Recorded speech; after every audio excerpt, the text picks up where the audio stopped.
jy is vandag nie gebreek nie. Dit voel dalk so, dit voel of alles uit mekaar uitval. Maar hoor die woord van die Here vandag vir jou. Jy is nie gebreek nie, jy word gevorm.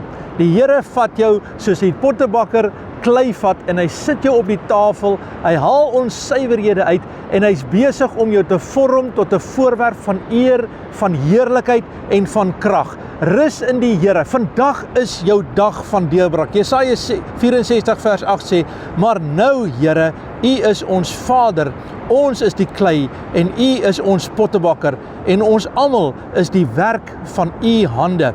In Engels sê in Romeine 8 vers 28, we are assured and know that God, being a partner in their labor, all things work together and are fitting into a plan for good of those who love God.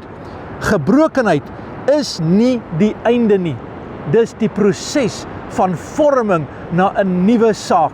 So al voel jy vandag jy's in die oond, man, gee die Here 'n kans. Die Here is besig om 'n fantastiese werk met jou te doen. Gee jouself oor in sy hande. Hy's lief vir jou, hy waardeer jou, hy sal jou nie begewe en jou nie verlaat nie. Alles wat skeef is, word in sy hande gevorm tot 'n voorwerp van heerlikheid. Wag op die Here, gee die Here 'n kans. Net soos hierdie son breek deur vandag, so breek God se genade vir jou deur vandag. Jy hoef nie skaam te wees vir jou seer nie. Dit is jou getuienis. Jy hoef nie meer te bly waar jy geval het nie.